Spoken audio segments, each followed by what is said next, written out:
wake that ass up. In the morning. The Breakfast Club. Morning, everybody. It's DJ NV, Angela Yee, Charlamagne the Guy. We are the Breakfast Club. We got a special guest in the building. Yes, indeed. Dr. Claude Anderson. Welcome, sir. Well, thank you all for inviting me. I'm glad to be here. Looks like I'm in good company. Yes, yeah, you are. good morning. You know, you've been a very requested guest. Oh, really? Oh, yeah. People are always like, you got to have Dr. Claude Anderson on. You got to have Dr. Claude Anderson on for years. Yes. People have been saying that. Well, you know why? I've been paying them well to ask you that. Is that what Powernomics is? No, Powernomics is specifically dedicated to trying to inform black folk and trying to elevate them to a higher level of competitiveness in the society and overcome the primary legacies of slavery and centuries of Jim Crow semi-slavery in the South. We're in a very dangerous situation in this country as black folk, and this next year going to be our last chance to get out of it. I thought you were about to say it's going to be our last year period. I wouldn't doubt that either. That's pretty close. You're in a very dangerous situation. After all my years in politics and national politics and international politics, that's why I left government, saying that somebody got to get out here and start raising cane on behalf of black folk. What did you do in government? What did you do in government? Oh, I was Assistant Secretary of the United States Department of Commerce, the first black. I was also a chairman for economic development for governors. Also, I was only black to be appointed to be over the government's property disposal program, which means my signature alone, I can give away all kind of federal property to anybody. And also I was educator for over the entire state of Florida education system for about 8 years. And so I've been around the bond for a long time, but I finally dawned on me that somebody got to get out here and start raising cane on behalf of black folk. Now, how do we catch up? You know, we're so far behind. How do we catch up to make sure that we can play in the same game or even on the same field? Well, the first thing I have to do is go back and correct what we've never done. In all my years in national politics and international politics, for most of the people you all are very, very familiar with in name, they never addressed the primary problems of black folk. Our primary problem was not social integration or civil rights. The primary problem is you never corrected the legacies and burdens of slavery. See, the whole point of slavery was to do what? They never asked that. It was to socially engineer black folk into the lowest level of a real-life monopoly game. And what means that they maldistributed almost 100% of all this nation's land, resources, rights, privileges, business, and controls of all levels of governments into the hands of the dominant white society. Black folk haven't got a snowball's chance of ever being a competitive people. You might struggle and last another 2 or 3 years, but it's going to wipe you out pretty soon. You came out of slavery in 1860 having 1/2 of 1% of this nation's wealth. Here you are 150 years later, guess what? You still own 1/2 of 1% of the wealth. And in a nation, in a race-based society, it is what you own and control that determines your equal opportunities and your rights and privileges. It has nothing darn thing to do with civil rights. That's a waste of time. It doesn't have anything to do with voting, but that's an intellectual masturbation process. Ain't gonna do any good. What you need is own and control wealth and power. They said intellectual masturbation. I heard you say that earlier on something I was watching. You said they get off, but it does nothing for them. You got it down pat, bro. That's like you starving to death. Somebody give you a steak, you rub it outside your stomach. They ain't gonna do you any good. They doing a damn thing for you. Radio, DJ. One nation, one station. All right, everybody, you're listening to the voice of Valerie Denise Jones. Thank you so much for listening and supporting the channel. Speaking of supporting the channel, I appreciate those of you who sent cash apps. And here in the very near future, when I start doing video versus audio only, I am going to make sure that I start shouting out your names because you're definitely deserving of that. And to everybody else who's listening to my voice, please make sure that you subscribe, hit the like button, leave a comment. Also tell a friend who will tell a friend about this platform. Okay, so now what I'm getting ready to do is patch you into a previously recorded broadcast that we do every Friday starting at 4 p.m. Eastern Standard Time. 929-477-1167 is the number to remember. This show is sponsored by myoliveleaf.biz, myoliveleaf.biz.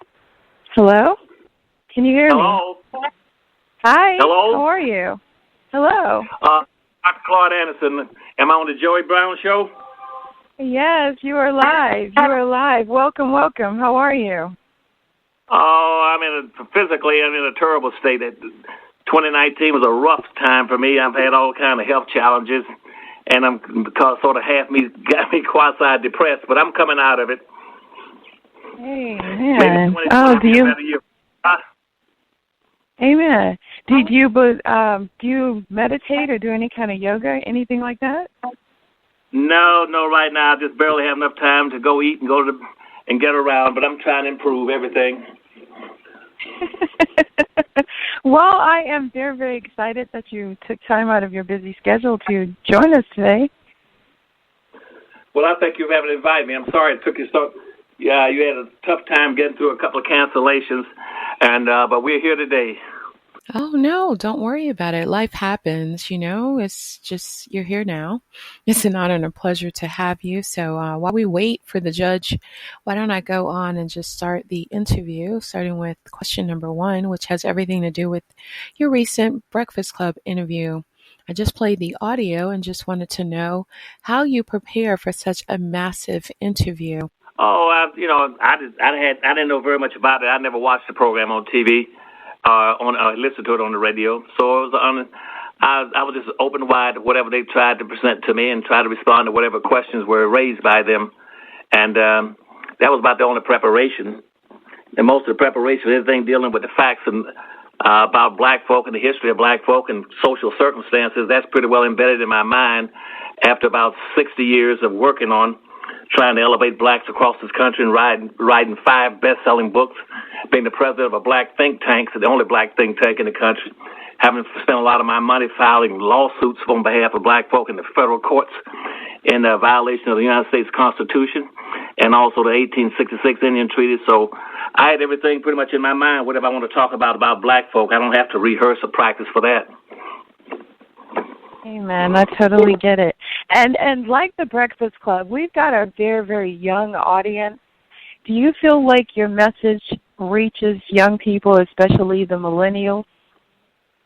I never tried to aim for them specifically. I just shoot for the broader market, and I'm hopeful that it will. And I shoot for the broader market, but if somebody doesn't do something pretty soon, it won't make any difference. This is a year, what I call the year of reckoning, the year that bring the entire society into account for what they've done to black folk for 460 years and what they owe black folk. But I don't focus on the young crowd. I'm hopeful that they are concerned enough to try to look out for their own future and begin to prepare for it. That's why I wrote those 5 books, best-selling books that are popular around the world, to prepare these young people to say you got to understand what racism is, how it operates, how you got where you are, what's kept you where you are, and what you got to do to get out of where you are. You're at the lowest level of a real-life monopoly game. And most of our young people don't understand what racism is. They think racism is whether or not you get along with somebody, whether or not you can date them, whether or not you can go by their house, or whether you can go to their movies, or sit in their churches, or go to their schools. That has nothing in the world to do with racism. And so I don't focus on young people because I'm not sure they understand what racism is and what it's all about. All right, Dr. Claude, this will be my last question because I think the judge is in the building. So I want to move the needle forward just a little bit. Being that millennials, they are not your niche market, I now want to just talk about blacks, in particular, the ideas that we endorse. So as I watch the news, I feel that there's been a renewed focus on reparations for slavery, particularly for Democrats, and it's become sort of a political minefield for them, if you will. So my question to you is, do you think that blacks should continue to focus on reparations or not? Most definitely should. That's one of the few options they have. They only got about 2 or 3 options. They're going to be able to ever become a competitive people in society. One way is to the first way, I guess, if they were to go down and start printing their own money and capture their own wealth that way, or go steal the assets that they need, or they can seek reparation, hold society accountable for the wealth that they stole from black folk, and they can start practicing group economics, which means that $1.2 trillion that pass through their hands annually, start practicing group economics, make that money bounce 8 to 12 times within their own community. Just like Hispanic money bounces 6 to 7 times, white money bounces 8 to 12 times, Arab and Asian money bounces 13 to 14 times, Jewish money bounces 18 times within their own hands before it leaves to go to anyone else.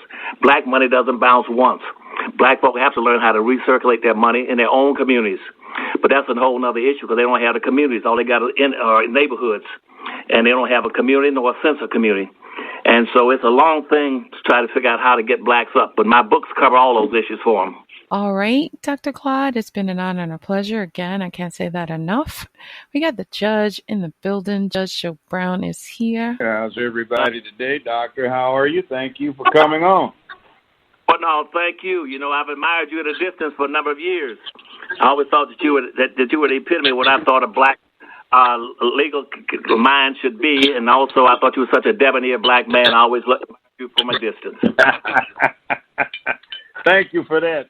I actually was trying to be more of a village chieftain than a judge. You know, the village chieftain had to act as the judge in the village, so it is what it is. Well, I understand that. You know, I got a bunch of lawyers in my family and one judge and appeal judge in the family, so I understand that completely. But I still admire you because you're a quick mind, you're a nice, attractive mind, and you used to set a lot of minds straight on your show. So I look up to you and I respect you to the utmost. Let me tell you a secret about that. What I did on the show, what I did on the bench and as a lawyer is based on the fact that at one time I had a physics major, and I always looked for cause and effect, and I started using that, what shall we call it, empirical analysis process to apply to what goes on in the world and what came in front of me on the bench. So some people can't get ready for that because they're so caught off into what shall we call it, beliefs. You know, and people used to believe the world was flat, you'd fall off of it if you went far enough. So perhaps we need to start switching over to opinions that can be changed based on the acquisition of better knowledge, information, data, and analysis. But, you know, we are what we are, and we are people like everybody else, and we all have these flaws. But you just articulated the major points of why I wrote those books and why I left government after being with presidents and governors all those years. You just laid it out. Exactly why, cause and effect. I've got your book here sitting in front of me, Black Labor, and Sister borrowed one of your other books that I have here just a couple of days ago. So, yeah, go ahead. Anything you think the people need to know that you could tell them while you're here? Well, yeah. Let me run through those books very quick and tell you. The whole point of the Black Labor, White Wealth was I wanted to do what I'd never seen in all my years in politics with governors and presidents and over education. Somebody would lay out exactly how black folk got into their dilemma.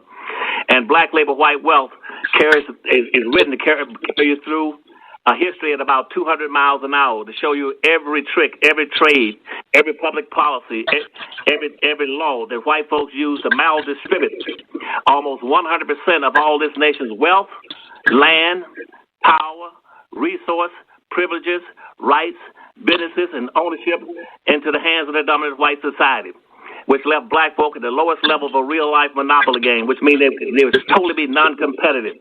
And in that book, it has timelines to show how it was done. And after writing that book, I then turned around and wrote the second book called Powernomics. Powernomics says that, yeah, white folk did all these things to you, but racism, but understand what racism is. Racism is a competitive relationship between people who are competing for the ownership and control of its resources and use other people's labor.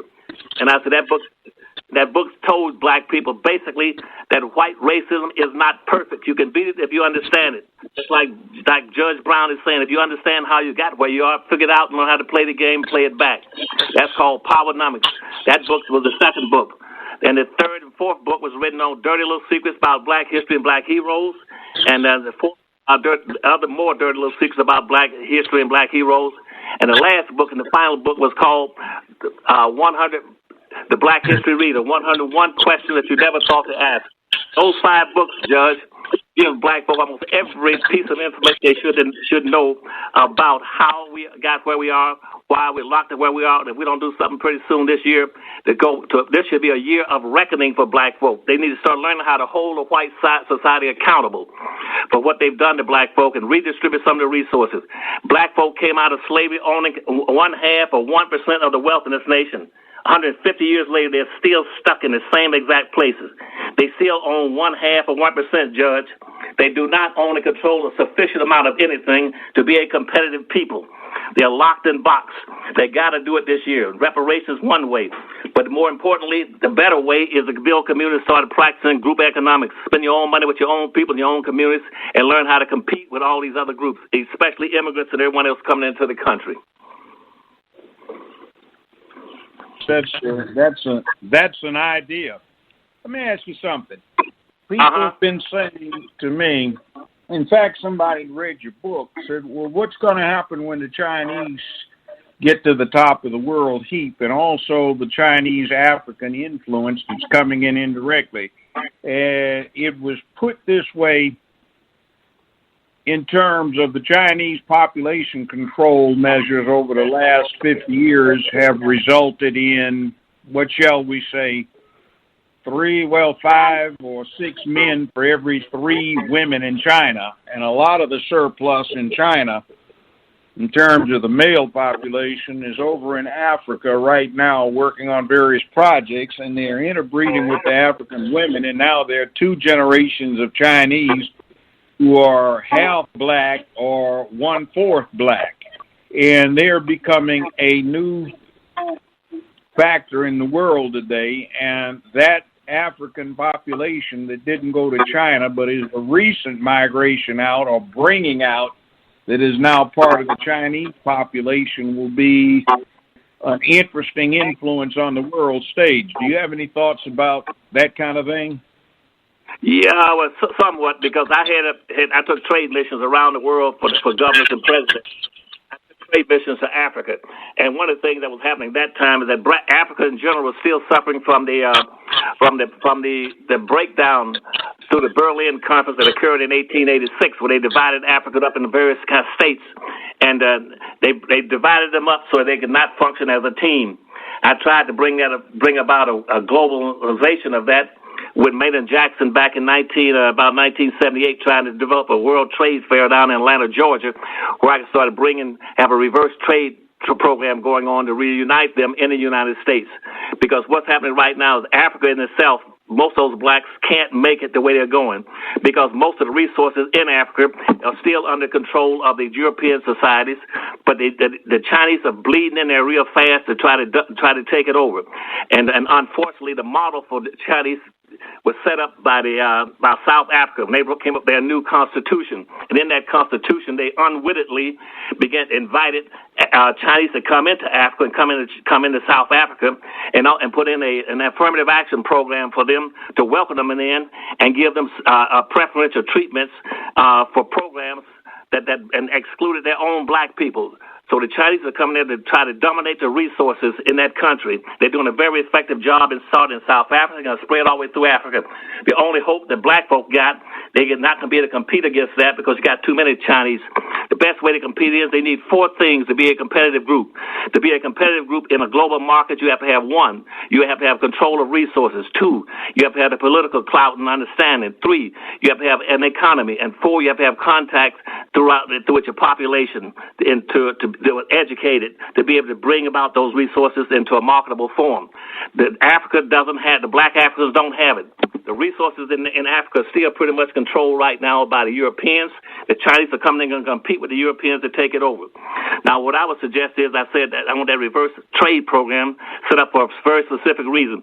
What Africans have, they don't have 3 things. They need 4 legs of a table. They don't have they don't have the clout that blacks in America have. In America, the blacks in America have 3 of those legs on that table. They got the political clout in this country. 2, they got the greatest amount of wealth. 3, they got the skills, but they don't have the resources. If you can get that 4th leg by hooking up those African nations with blacks in America, and let the blacks in America then be the guiding force to be just like Jews. Jews right now in Israel controls what happened to Jews around the world.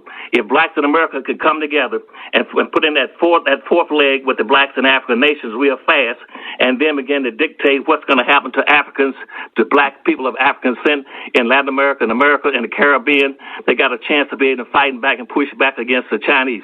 The Chinese are going to use their population to spread out. They're doing it not only in Africa, they're going to go into the Caribbean, They're going to go into South America and spread them in there and put up satellites for the Chinese. So it's a very complex problem. Mixing and population mixture is not going to solve the problems of black folk. Right now, black folks in Africa, I guess, if they combine with blacks in all around the world, in America, they have about 24% of the world's population. But collectively, they still only have 1/2 of 1% of the wealth, because the wealth in Africa is still controlled by Europeans, and the Chinese are going to take over the wealth and resources and subordinate those blacks. And they're going to use that South African Congress as a model for doing it. That's interesting. Now, another factor here. I have heard discussion, or I've initiated some, that maybe what we need to get economic power in this country is for young blacks at a very early age to start focusing on STEM, science, technology, engineering, and math, to come up with a new product, like you had with the dot-com revolution, Silicon Valley, and the various high-tech things that have spawned massive industries. The traditional ones seem to be rather glutted and well caught up into the economies of scale, finance, and deep pockets that would be very difficult to get into. What do you think about that possibility of young blacks buckling down in school and coming up with some new ideas to provide new opportunities for commerce and business? Well, I think it'd be an excellent idea to allow people to be competitive.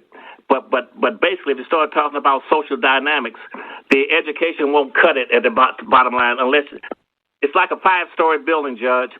You first got to have a community. It's got to have territory. You're in a competitive situation, owning, controlling resources, other people's labor, and then use it to enrich oneself. Black folk are outside the system and underneath it. So what I tell black folk to do, it's like a 5-story building. The first floor is economics. You got to have an economic structure, and you take that money that you got to practice commerce in a capitalist society, and build it in a specific community on specific turf.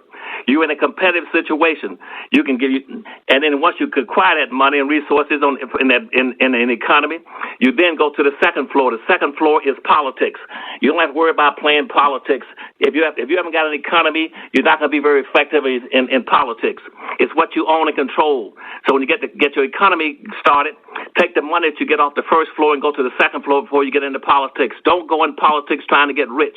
Go into politics once you got wealth. Then you buy every politician on the second floor. All the politicians you can't buy, you rent or lease them. And you take that money up on the first floor and you go use those politicians and buy those politicians, make those politicians go to the third floor. The third floor is the court system and the legal system. Then and that's who controls most of that. Controls the court system, is who's got the money. And then you go take your money from that first floor, and then you also go into the fourth floor, which is in communication, mobilization, that's what you're going to need to be, so you can organize and communicate with your people and mobilize them. Then you go to the fifth floor. The fifth floor is education. Education is simply a tool. It's like a hammer and a saw. You got to have a place to practice it. I can have all kind of black folk to get education, but what's going to happen if they don't build an economy at the bottom and have their own infrastructure? All they're going to do is get a couple of degrees and try to go into a white society, anybody's other people's community, and try to practice their profession. They're not going to be very effective. And that's why I got black kids right now coming out of school with all kind of degrees, but they're working at McDonald's and Burger King with bachelor's degrees. Some of them got master's degrees but master nothing. That's why in cities, most of these major cities in the United States right now, half these black cities like in Detroit, Michigan, where that 50% of all the black kids that starting up in the first grade never graduate from high school. And those that do graduate are reading at the 4th or 5th grade level. It is still a competitive situation. Education, it can only be used if you start to the best, when you have your own community, building your own industries and your own businesses, and enriching your own people. Right now, wealth is what black folk need. They got to use that education to build wealth in their own communities and their own students. You can't compete if you don't have wealth. Wealth, that's the biggest power in the country. Getting a degree is good, but if you got to go work in somebody else's community, somebody else's business, it's going to be diluted down to where it's almost ineffective. That's interesting.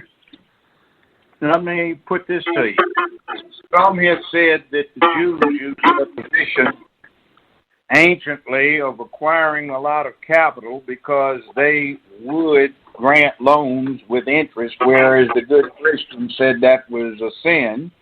They acquired capital, so they used that to get money and finance, and they bought their way into politics, and they studied their way into law. Some say that the Italians and the Irish got control legitimately or illegitimately of the core necessities in their communities and got the money to buy their way into politics and also had muscles so they could get in there too. Do we have anything directly that could get us into the politics? We've been talking about economics. Right. Well. See, going back to your initial statement there. See, black folk, tell you the truth, black folk hold a world's record. Most people are not aware of this. Black folk hold the world educational achievement record. Nobody on earth. You just identified a lot of national groups, but black folk have the highest achievement record in education. Not Irish, not Asians, not Jews. And that they set a record on educational achievement. Say let's go back to show you let me tell you what I mean for a second. If you were to go back to 1866 when slavery ended. At that point in time, 96% of the black folk in the United States, which were enslaved, those people were totally illiterate. 96% could not read and write because we've had laws in this country that forbidden them to read and write. And if a person was caught teaching a black person to read and write, it would cost them $100, 39 lashes with a whip. They could not teach black. So when slavery ended, 96% of all the black people could not read and write. But within 30 years, from 1866 up to 1896, that 30-year time period, black folk came out of slavery, and pretty much by themselves with a little bit of help from a few abolitionists, they reduced their illiteracy rate from 96% down to 43%. No human beings in the history of this world have ever come out of 360 years of slavery and enslavement and reduced their illiteracy rate in half, less than half, in 30 years, almost by themselves. But going back to what the question you asked me earlier about the STEM program, but what happened though, even though black folks set the achievement record by 1896, this country was bringing in white Europeans around the country who also had about a 96% illiteracy rate. But they came into the country and they were brought into two classes. They brought into this country through the immigration policies to be owners of resources and our management of the black lower classes in this country. And so consequently, they went up as they came into the country and over black folk. After 1896. So by 1956, as an example, a black person with a college education could not earn a half of what a white person with a high school dropout could earn, because there's no connection between putting a black person into a wealth class based on education versus a white based on his skin color and white privilege. So what I'm saying to you is that black people hold the achievement record in education, but right now nobody's providing them the basic things they need, which is a community, so they have some ownership and control of resources, and secondly, to solve the problem of the lack of social cohesiveness so they can work together as a team. Racism is a team activity. Black folk are not playing as a team. They're not playing as a team in this country. They're not playing as a team in Africa. If they don't play as a team, they're going to lose by default. Let me ask you something about that. Acting as a team and getting together seems to me that it's been sort of a historical reality that anytime you get people in a position to exercise power, or there are going to be groups where certain people do exercise power, even if they look homogenous, like, say, Europe, there's going to be conflict. Who's going to be in charge? Which particular gathering of people is going to control what goes on? Now, it looks like what I see these days is getting back to the mid-'60s, coming up on the mid-'60s. They haven't got there yet. And for the reasons you talked about, you're not talking to young people because they have wrong kind of ideation. But what do you have to say about the likely power battles that are going to go on about whose particular slant on what philosophy is going to control what happens? Well, that's going to be based on the system we call meritorious manumission. That's going to be a class issue. You're always going to have classes, even if all the blacks. You cannot have equality in a race-based society. It is impossible in theory and practice to have equality. It does not exist. The whole point of a race and racism is not to bring people together and unite them. It's to separate them and put them into a competitive position. You don't go to the Kentucky Derby, Judge, as you know already, to bet on horses to see which one they want them all to come in together. They're never going to come in together in a race. Race came out of racism. Racism came out of slavery that started in the 1500s. We're in a competitive situation. People are going to compete for resources and ownership of it. Now, in terms of blacks, that is a class issue. You're going to always have blacks that are not going to be equal. You're not going to have every black equal. They're going to be competitive. But then you get into the classism comes out after you get together as a group. Some are going to be lawyers, some are going to be doctors, some are going to be janitors. That's natural. But for the top part, that's called meritorious manumission. There are going to be blacks who are going to say, hey, what I want to do is that I'm not going to identify with the rest of the blacks. I want to get I want to cut this kind of deal for myself and my own personal family. That's going to happen. They want to be accepted by the white society.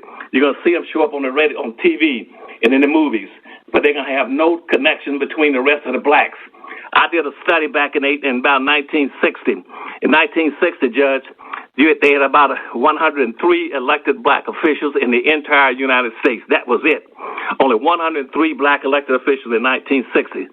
I did a social discomfort study to find out what was the relationship between those 103 blacks elected officials and the discomfort between blacks in imprisonment, dysfunctional families, low educational achievement, imprisonment, income, and everything else. Then I waited to 1990. I did the same exact study using social discomfort indicators. And I looked at it again. It was very important because in that 30-year time period between 1960 and 1990, the number of black elected officials in this country went up from 103 up to over 9,000. That was a 9,000% increase. But guess what? And I looked at the indicators, looked at the results, and I said, damn, black folks should have definitely increased and been elevated with that many elected black officials. But I looked at the results. Black folks weren't elevated. They didn't improve. They went down. They went backwards because there's no connection between putting a black person in an appointed office or an elected office and the black masses getting benefits. There's a gap there where black folk do not get any connection between putting a black person in office, because every black that gets in a public office or an elected office, the first thing I do is buy into meritorious manumission that says I'm here to represent everybody, all people. I'm not going to identify with my people. I'm going to take comfort in taking care of myself and my family. I'm not going to collect with the black masses. So that problem is still going on. It's been going on now ever since that law was instituted in 1710, called meritorious manumission, which says that any black person who gets in a high prominent position, whether appointed or elected, in that time for these little small jobs on a plantation, that he's not to identify his own people. He gets meritorious manumission if he does one of three things. One, if he protects a white person's life or members of a white family. Two, if he does something that increases white folks' wealth. Or three, if he squeals on and tells on his own people to stop any kind of slave revolt. That's called meritorious manumission that started in South Carolina in 1710. You got all these blacks right now in high public office, in elected office, and getting elected to high positions. Or they're movie stars, entertainers, or athletes. They're not going to connect with the black folk because they want to be acceptable to the whites and maintain their meritorious manumission. They're not going to sacrifice their status. They're in a comfort zone. They're not going to connect with the black masses who are now suffering and outside beneath the system. Let's move beyond that, Doctor. Let's say it's 50 years in the future, and that's about 20 years past the point that the censuses are predicting the country will no longer be majority white. Whites will be the second largest minority. Hispanics will be the largest. let's supposing that the landscape is altered and we're not worried about trying to fit in or be accepted by the white world, but we've actually got black power. What I'm talking about is the natural human tendency of conflict when it comes to sharing or acquiring power. Like Lenin wound up being on one side where Stalin wound up succeeding him, and his Confederate Trotsky became somebody that got his head bashed in later on. That kind of thing. Or in the 60s when the US organization started taking out Black Panthers along with the police departments. There are stories about why that happened, collaboration with the authorities, but meaning with the US organization, but there was also a very real desire, let's say, by Ron Karenga, who was the US founder, to acquire exclusive power and authority in the black community. So do you foresee there being anything you might want to, well, do you have anything you might want to add to that little mix in terms of what to do to prevent it, or what happens when it comes, so that the ordinary people might get some early clue as to what to do? Judge, that's an excellent thought and excellent question. But white folk took care of that long time ago. Back in 1970, I ran Jimmy Carter's campaign in the South and in Florida, and I became assistant secretary in the United States Department of Commerce. At that time, before I even left there, I wrote the affirmative action plan for the state of Florida. It became a national plan that spread across the United States. I wrote the real second affirmative action plan in the entire United States. The first one is the United States Constitution. That's an affirmative action plan strictly and solely for whites. I wrote an affirmative action plan in 1970, 1971 that was accepted pretty much across the country, that said focus strictly on black folk. But the problem that you're asking about is that it's not going to happen. It's a myth that most people believe that somehow that we're going to have a breaking down in these color lines all over the country, and therefore everybody's going to come out and be equal. Everybody's going to say, kumbaya, we're all going to get along well. That's never going to happen. White folks already set that up. What they done, right, they set up a special system back in 1970 when I was in the White House. They set over an office of minority OMB at that time. They now said that basically black folk are a pariah in our society. They are a third rail. Nobody's going to go out of their way doing things specifically and solely to address black folk and take them out of their underclass position. Black folk are now the official permanent underclass in America. If you were to go back and check the census by the United States Department of Commerce in 2014, look at the census. It shows that black folk are the permanent official underclass. Now, what that means is that in this society, the way they've done that thing is to make sure black folk don't move. And look at the records. When they stay underneath everything is because all these people coming to the country that they break down saying, well, we're going to have Hispanics, we're going to have Asian, we're going to have Arabs, and there's going to be a big mixture. Wrong. White folk got the system set that all those people coming to the country are basically reclassified as whites. That's why Hispanics have been classified as whites all the way up to 1970 when I wrote that affirmative action plan. When they found out they can get special benefits, they switched over. And all of a sudden, Hispanics started want to call themselves a minority, be equal to black folk. They had never been excluded and shut out of the system. And that's why, so black folk right now think there's going to be a mixture. There's not going to be any mixture. Black folk are going to stay outside the system underneath it. So Arabs coming to the country are classified as whites. Hispanics are classified as whites. Asians were on probation for about up until the early part of the century, 1915, they were classified as Asian. Now they've made them classified as whites. American Indians became classified as whites in the last of the 1800s. Everybody in society off the record is classified as whites except black folk. Because you're in a competitive situation, black folk are the third rail in society. They are a pariah. Nobody's going to talk about anything to elevate and change that status quo situation. Blacks function as a foundation for enrichment for any immigrants coming into the country.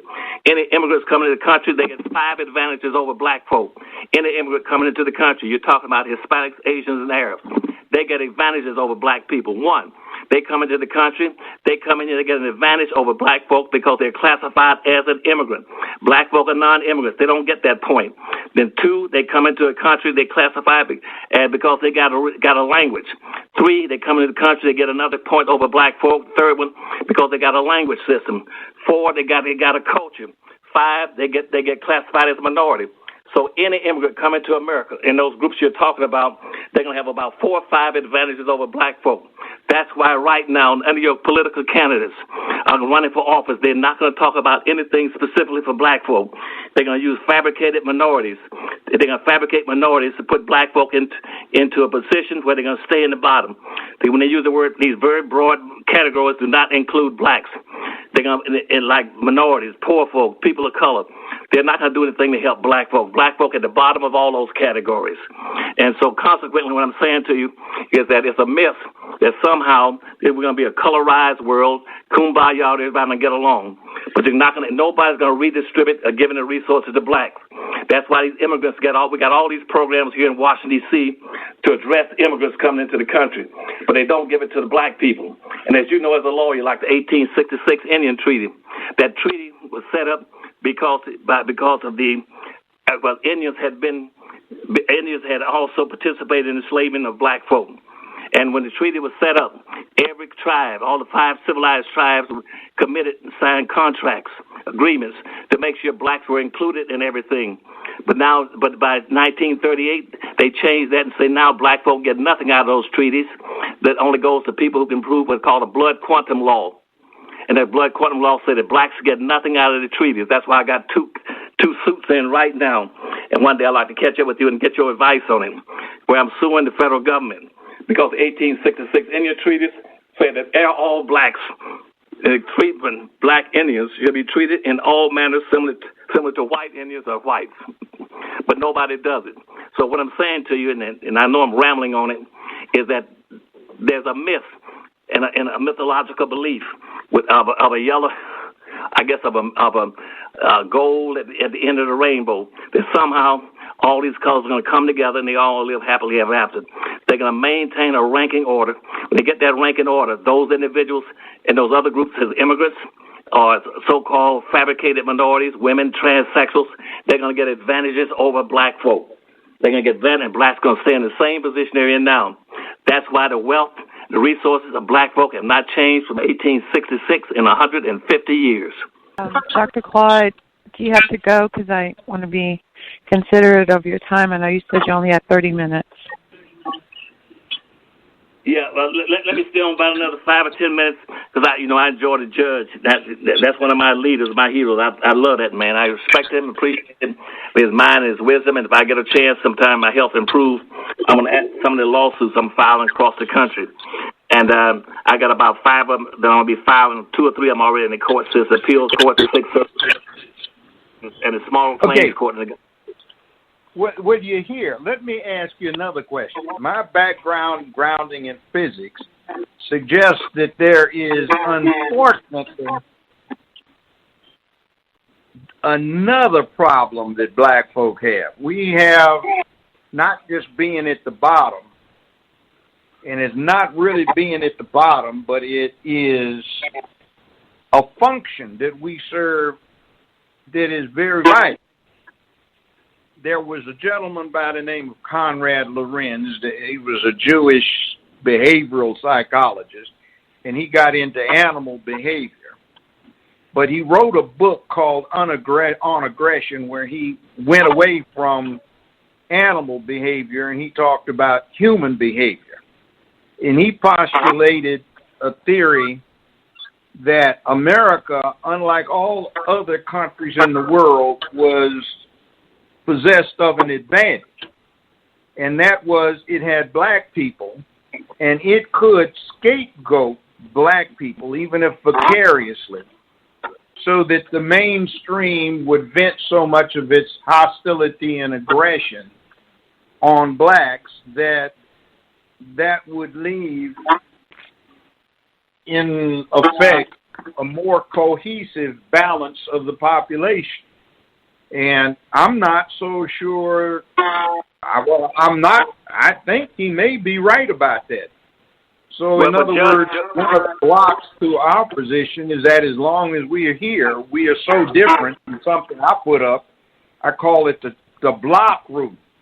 You can identify most of us from a block away, whereas Mexicans, Asians, Irish, Jewish, French, Italians, Spanish, they all sort of blend in at a block's distance for most people. But you can see us from a block away. So we can't hide. We can't drive down the street in obscurity because the police can see us in our cars, or somebody else can see us walking in and out of the store from a long distance away. So have you given any thought, or what do you think about this idea that one of our problems about getting off the bottom where we are is inherent in the fact that we serve such, if Lorenz is right, a vital function for the country as scapegoats to vent aggression upon? Well, I'm not aware of the individual who wrote that or his writings, but I'm telling you this, he's right on the money, and so are you if you're leaning that way. That's exactly it. That's it. You serve as a vital function.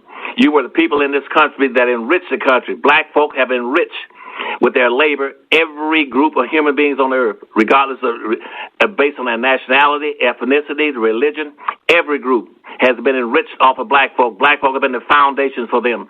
Right now, black folk are still serving as a foundation for enrichment in this country. That's why any group coming to this country, when the first thing they want to do is set up some kind of a business where they can use black folk as a consumer class.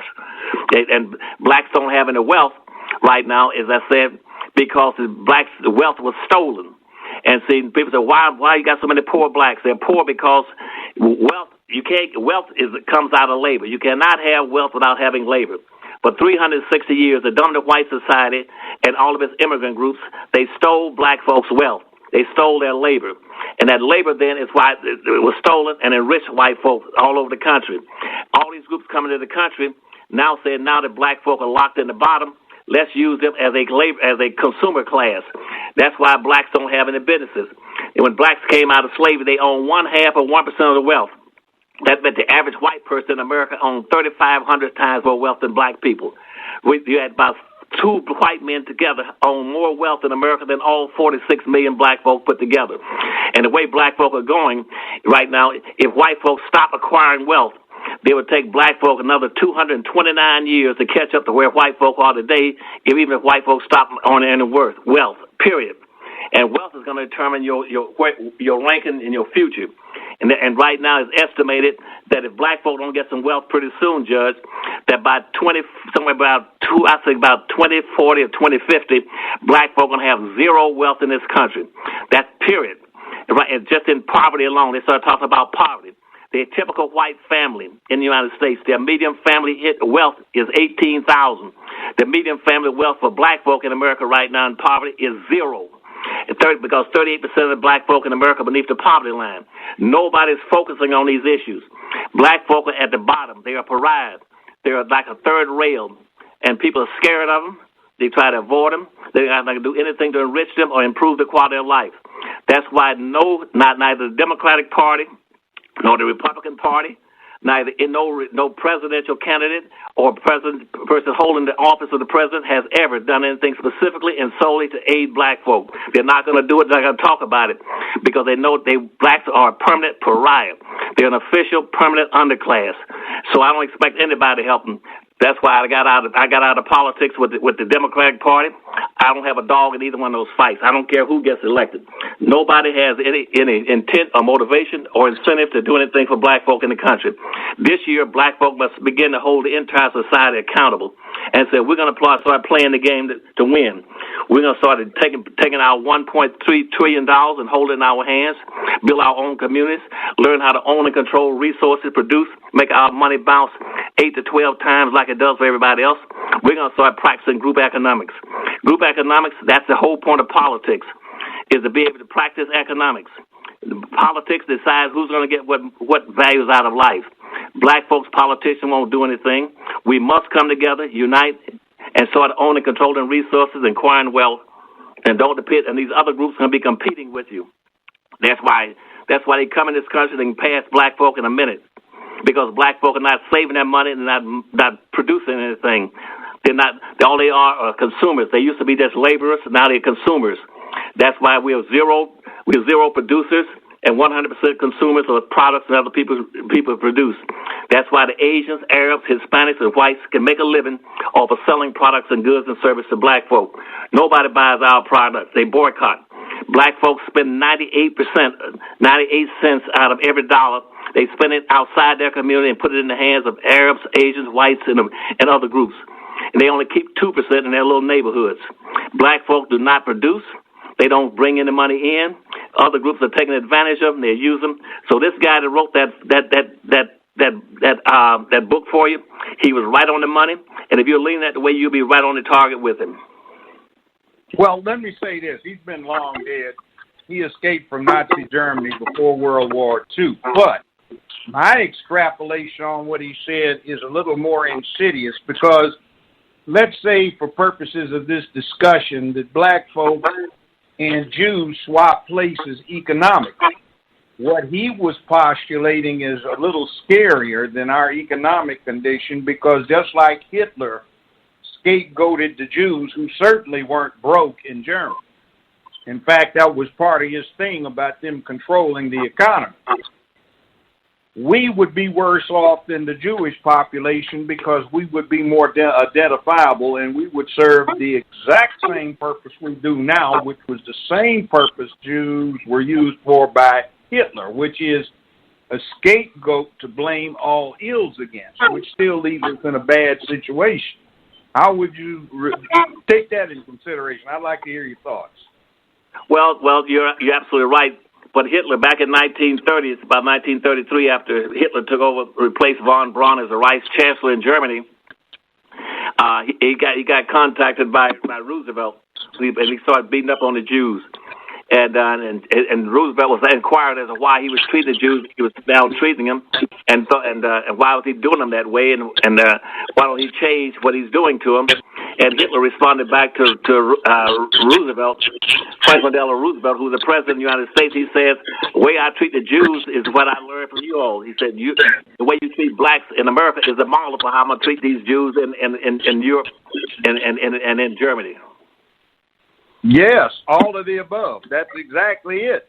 He used the Jews, see, as not broke folk at the bottom of the economic heap, but at the top of the economic heap, he used them as scapegoats, just like the United States had been effectively using black people without realizing it. See, we get polite in this country because we look like we do, our slave history, and we are broke and we are all of this and all of these bad things. But what he did was he took a very well off, a very economically well-placed group and made them the scapegoats, like the U.S. took the people that were identifiable not by their religion, which could be concealed, but by their color, which could not be. So we don't get out of that if that is a true surmise, because we can't change that. That's right. They got you locked in box based on your color. That's why everybody else is going to be classified as whites but you in your group. That's what I was getting at. I enjoyed your classification. You notice that Eisenhower, 1954, had the Hispanics or the Mexicans declared as white in return for their political support.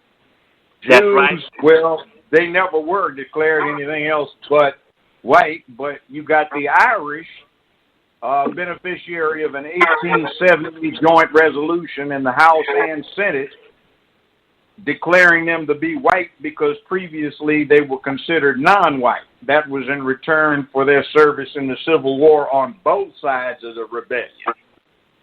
But you see, you're right. Everybody gets declared white, but we never get out of it because we can't. That's right. They got you locked in box.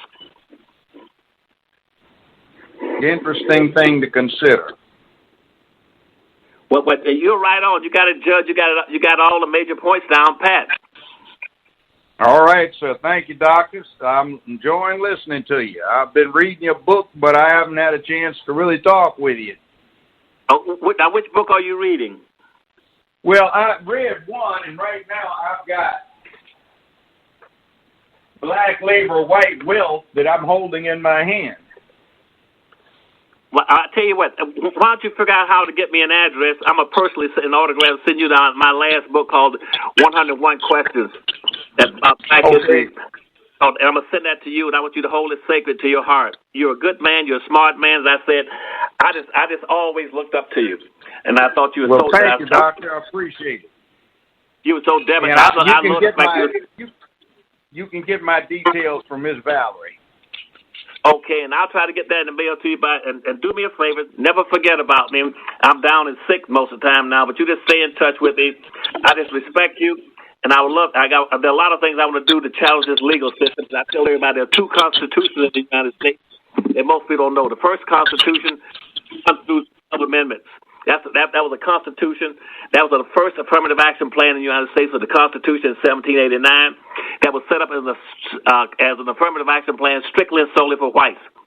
But the 13th, 14th, and 15th Amendment and those civil rights laws of 1865 were strictly for black people.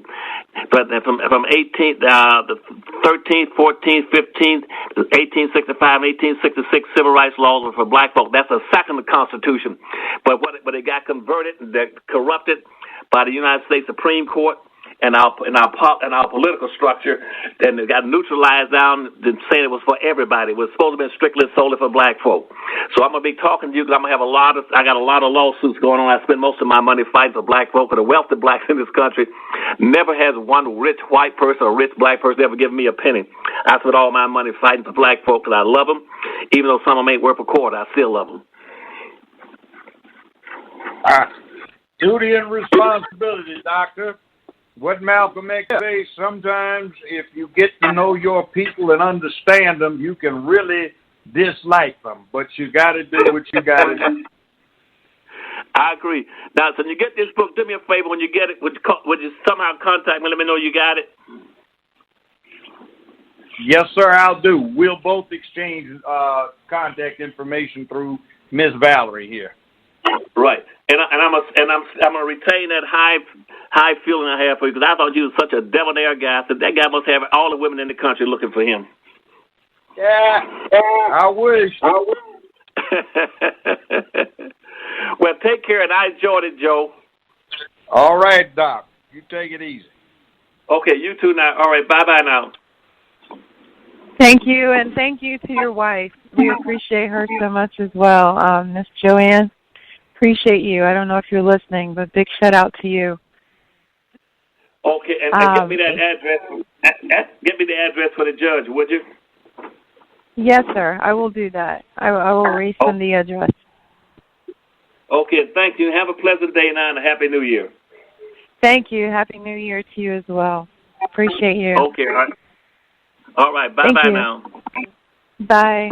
This show is sponsored by myoliveleaf.biz, myoliveleaf.biz. All right, guys, let's set in motion our 2020 goals. Let's give ourselves a full body detox, and we can do that in 7 days. Yes, I said 7 days. How do I know that? Because that's how I started my year off. I started my year off with a bottle of olive leaf extract. Now, let me tell you a little bit about olive leaf extract.